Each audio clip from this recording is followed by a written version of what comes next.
man ngay wax yow wax ju dëgër te bu dëgëral jotee doo dëgëral xam nga Ousmane Sonko ak Doudou Ka la tuddee. seeni militant ñoo doon xeex. ba gaañante. mais ñoom ñaar tase nañ bërki démb ba ñetti fan après tase nañ salon d'honneur. de l'aéroport de Ziguinchor. war a bokk avion ñibbisi. lu tax songontewul lu tax waxantewul dara lu tax songontewul bi ñu gisee bu fekkoon ne dañoo tase rek ku ci nekk waaxu jëm ci sa morom. ne ko waxal la nga waxoon wala jëfal la nga wax ñoo xam ne nu mu tëdd ki kenn ci ñoom nag ñemewut a wax ne li gone yi def ba gaañante seen biir yëgu ko c'est pas vrai yëg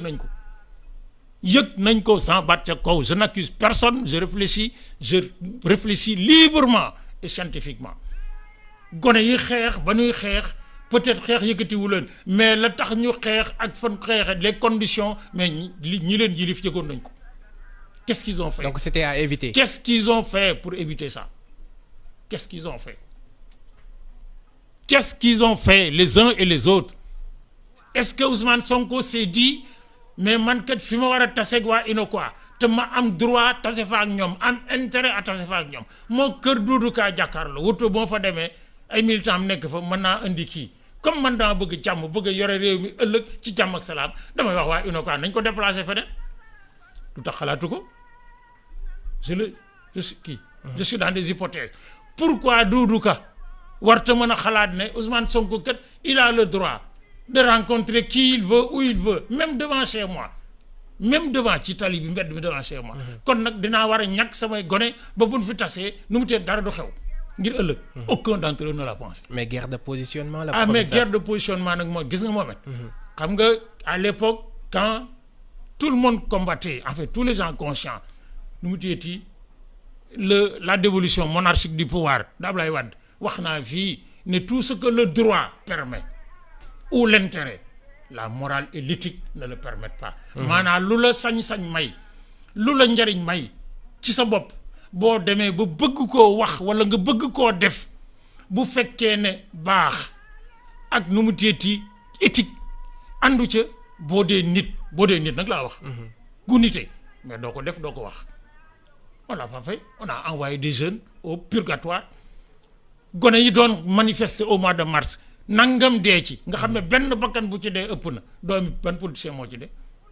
jarbaatu ban politicien moo ci dee kër ban politicien lañ ci yàq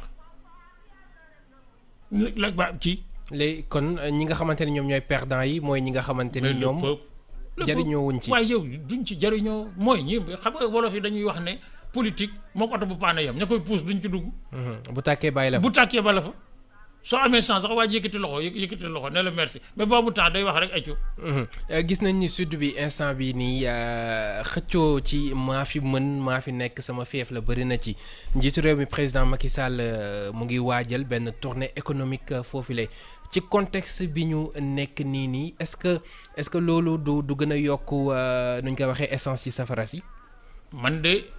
musuma ñaan lu bon wala ma junj ko ci sama xol bi ba ma xàmmee ba tey su ma ko waxee nag ku gëm xayrul waaye man nit ñi gëm ko taxul may wax li ma gëm man di jullit laay wax nekk ci bés boo xam ne bii mais jullit war na ci rusa wax lu mu xamul muy àjjuma moo di gis nga lii ñu élection yi ñu dëgmal jëm 2024 dama njortu ne en terme d'hypothèse de réflexion et de recherche dina nekk élection yi gën a métti yi ëpp fitna ci Sénégal ndax lan loolu professeur mais parce que ñi ko séq seen sago dafa doyut ñi ko séq seen bëgg-bëgg daf leen a ëppal ni ñuy wute li ñu bëgg ñi ko séq seen intérêt crypto personnel crypto parti daf leen a gënal lu mu teeti ce que ça peut coûter au pays sans baat ko waxuma ma sàmba waxuma ñëpp laa wax nag ñëpp dama ne élection gis nga 2024 gii ñu jëm nga xam ne damaa wax fii maag yow ne la local yi mooy entraînement bi buñ entraîné ba pare match bi nga xam ne ci la ñuy wut classement bi mooy législative yi match final bi mooy présidentiel yi ñaari at a ci des jëm ay weer kenn du ci may kenn dara ndax l'alerte du mois de mars dafa def ci xolu ku nekk ci ñoom loo xam ne lii fii ak dañut réew mi dina souffrir Mohamed sooy observer l'espace politique sénégalais dans les 60 dernières années li xew fii ñu toll depuis 2010 bi Ablaye Wade di waaj a jeexal ak léegi bokk na ci l'une des caractéristiques majeures observables et dynamiques des acteurs politiques mooy mbañeel la haine. dafa am haine bu la nekk seen haine diggante. waaye yow gis nga xam nga nag man joxuñu ma Samba joxuñu ma Demba. man boo fi jógee sama kër laay ñibbi je ne compte sur personne en dehors de Allah subhanahu wa taala. bu soobee yàlla suba ci samedi ji maa ngi Tiwaawan ba dimanche bu jeexee jeex na ma delluwaat sama liggéey mais réew mi nag man jaraluma di nëppal lenn loo xam ne ëllëg ak si biir bu ne ana ñi jàng fu ñu nekkoon ma naan non c'est-à-dire c'est la haine nit ñi dañoo bañante gis nga Mamadou Dia ak Senghor. ñàkk a bañante seen diggante moo tax li xew seen diggante ñu gisee waat. événement yu 62. Mamadou Dia dem Kédougou def fan fukki at ñibbisi demandé Senghor mu recevoir ko. Senghor recevoir ko bind na ci waxuma wax na de nettali na ñu dégg bind. Quand je suis rentré dans son bureau je l'ai regardé il semblait tétanisé ma ne ko alors Sédar tu viens pas m'embrasser kooku fi mu jaar ak Senghor jafe-jafe am na fi métit am na fi ma xam na ne bañante wuñ Abdou Diouf ak Ablaye Wade lu ne séq nañ ko ci réew mi Senghor d'abord Njombor Ablaye Wade nu mu teeti Abdou Diouf ñëw Ablaye Wade monsieur Moulin madame xaw ma monsieur Forage madame Moulin ñuy kafante ci seen biir di sànnante ay pic looloo taxoon respect bi nu amoon ak ñàkk a kiñaan gi a nekkoon seen diggante Abdou Diouf dem ba yëf yi teeŋ mu am fu mu jaar Ablaye Wade am fu mu jaar ñu bokk yëf yi bu élection jotee Ablaye Wade roccee ko dem wuti su amee jël bu amul dellu si waat c'est dans la haute stratégie politique mais au minimum tous ceux qui réfléchissent xam nañ ne la haine n'existait pas entre eux cette classe politique biberon qui n'a rien prouvé encore rien prouvé de ceux qui exercent comme de ceux qui veulent dafa am seen diggante loo xam ne lii du nekk ci xolu gor du nekk ci xolu jullit c'est la haine or Mohamed gis nga mbañeel bu amee dafay indi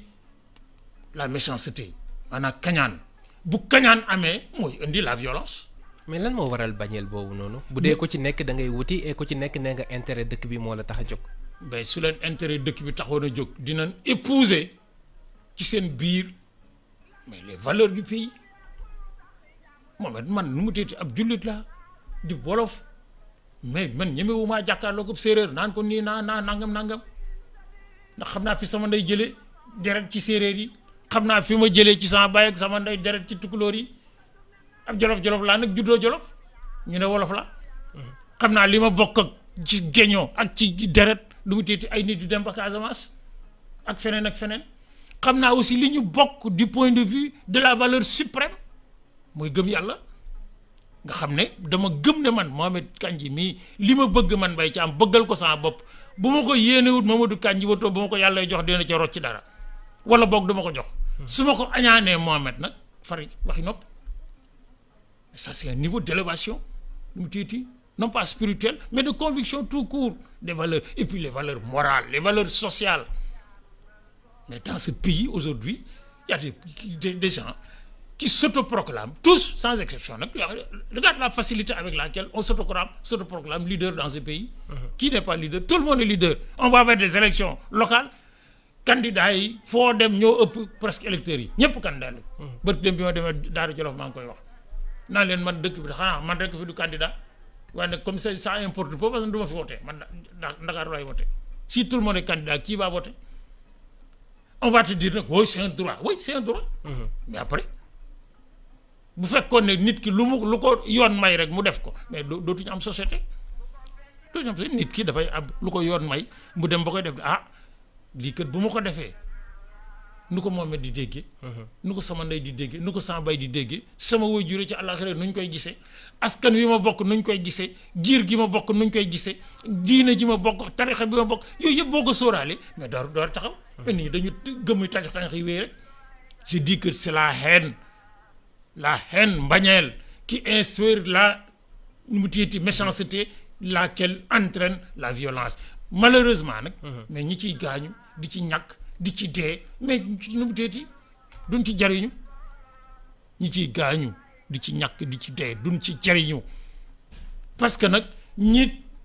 nu mu teeti je n'ai jamais pensé un seul instant que entre Doudou Ka et Ousmane Sonko il y a une planification de ce qui s'est passé à Ziguinchor. Mais aucun d'entre eux n'a suffisamment réfléchi pour éviter que ça se passe. On va te dire nag woy bi mu amee kii nee na woy calmer ses militants ba wéyee mbuus looy calmer man image yi ma gis de jeunes blessés atrocement nga xam ne mar war naa mën a bàyyi ay séquelles lu ne mën na cee jur. après kii bale bu dul blessure